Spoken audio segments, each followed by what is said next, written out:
Hello friends, एक बार फिर से आप सभी का स्वागत है आपके अपने YouTube चैनल DRD अड्डा पे। इस चैनल पर हम करियर, जॉब्स, एजुकेशन से रिलेटेड ढेर सारे डिस्कशंस करते हैं और इसी तरह का एक और डिस्कशन आज हम आपके लिए लेकर आए हैं। ये डिस्कशन चेक को लेके है। चेक में जो सब्जेक्ट एक्सपर्ट्स होते हैं उनके लिए है। इस वीडियो में आज हम डिस्कस करेंगे कि चेक पर CF स्कोर को इम्प्रूव कैसे किया जा सकता है। CF स्कोर को इम्प्रूव कैसे करेंगे ये आगे की बात है। पहले ये समझ लेते हैं कि CF स्कोर होता क्या है। जैसा आप सब जानते हैं कि चेक पर Q&A एक्सपर्ट्स होते हैं, सब्जेक्ट एक्सपर्ट्स होते हैं। कुछ क्वेश्चंस दिए जाते हैं जिनके आंसर्स एक्सपर्ट्स देते हैं। जो आंसर एक्सपर्ट्स देते हैं उस आंसर की क्वालिटी को चेक किया जाता है और आंसर की क्वालिटी को चेक करके एक स्कोर जनरेट किया जाता है जिसको बोला जाता है CF स्कोर, कंटेंट फीडबैक।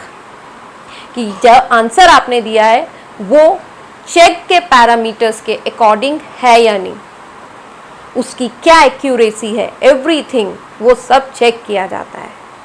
और ये आंसर की क्वालिटी चेक करने में चेक की अपनी इन हाउस क्वालिटी टीम होती है और जो स्टूडेंट्स हैं उनसे जिस तरह का फीडबैक आया है वो होता है। इन चीज़ों को मिलाकर जो स्कोर दिया जाता है वो CF स्कोर है।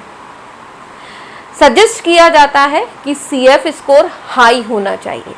हाई से मतलब यहाँ पे 80% एंड अबव है, कम से कम 80% हो या उससे ज़्यादा हो, क्योंकि CF स्कोर अगर लो रहता है तो अकाउंट रिवोक भी हो सकता है। तो बेहतर है कि हम सावधानी बरतें और अपने CF स्कोर को हाई बनाए रखें। तो कुछ छोटी छोटी सी बातें हैं जिसका ध्यान रखेंगे तो सब्जेक्ट एक्सपर्ट्स का CF स्कोर हाई ही रहेगा। तो वो बातें क्या हैं? सबसे पहली बात, आंसर्स प्लेगियरिस्ट नहीं होना चाहिए। मतलब आंसर को कहीं से चोरी करके कभी नहीं लिखना चाहिए।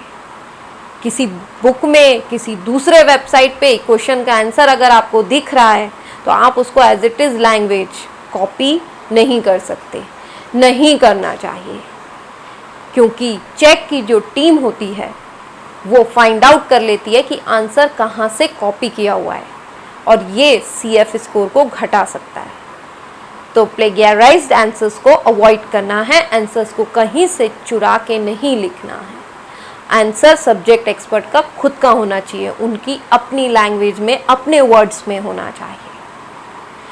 दूसरी जो बात है वो ये कि जो मल्टीपल चॉइस क्वेश्चंस होते हैं जिनमें ABCD 4 ऑप्शंस या जितने भी ऑप्शंस होते हैं उनका आंसर डायरेक्ट नहीं देना चाहिए।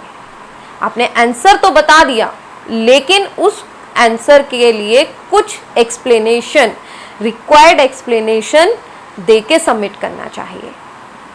इससे भी CF स्कोर अच्छा होता है। तीसरी बात वो ये कि आंसर लिखने की जो जगह होती है, जहाँ पे आंसर सेक्शन बना होता है, वहाँ पे सिर्फ और सिर्फ आंसर लिखना चाहिए, किसी तरह का कमेंट नहीं लिखना चाहिए, क्योंकि अगर उसमें कमेंट लिख देंगे आंसर की जगह पर तो फिर CF स्कोर गिर सकता है। तो आंसर सेक्शन में सिर्फ और सिर्फ पूछे गए क्वेश्चन का आंसर लिखना चाहिए। नेक्स्ट, वैसे तो चेक पे वो स्टूडेंट्स को इस चीज़ के लिए बढ़ावा नहीं देते हैं कि ऐसे क्वेश्चंस वो पूछें जिन क्वेश्चंस में किसी दूसरे वेबसाइट का लिंक हो। लेकिन मान लीजिए कभी ऐसा क्वेश्चन आपको दिख जाता है, सब्जेक्ट एक्सपर्ट्स को अगर दिख जाता है तो उन क्वेश्चन को स्किप कर देना चाहिए। ऐसे क्वेश्चंस जिनमें किसी दूसरे वेबसाइट का लिंक है, सब्जेक्ट एक्सपर्ट्स को वो क्वेश्चंस अटेम्प्ट नहीं करना है, उन्हें स्किप कर लेना चाहिए।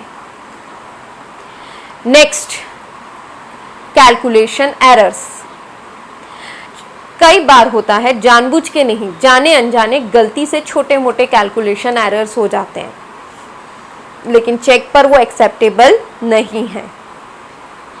इसलिए खासकर मैथ्स, फिजिक्स जैसे जो सब्जेक्ट्स होते हैं, जो कैलकुलेशंस जहाँ होते हैं, उन्हें डबल चेक कीजिए और उसके बाद आंसर सबमिट कीजिए, तो किसी तरह का कैलकुलेशन एरर नहीं होना है।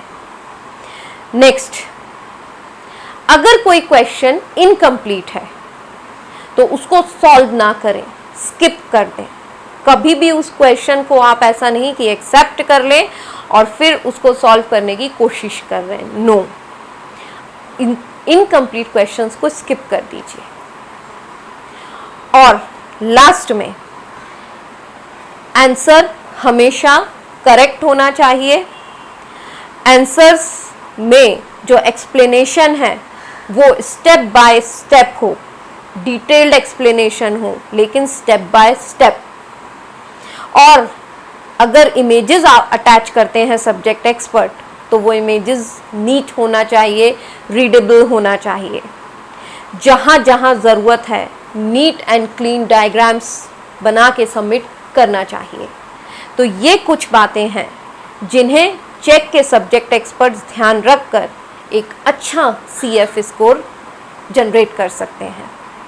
इसी तरह के और इंफॉर्मेटरी वीडियोस लेके हम आपके सामने आते रहेंगे।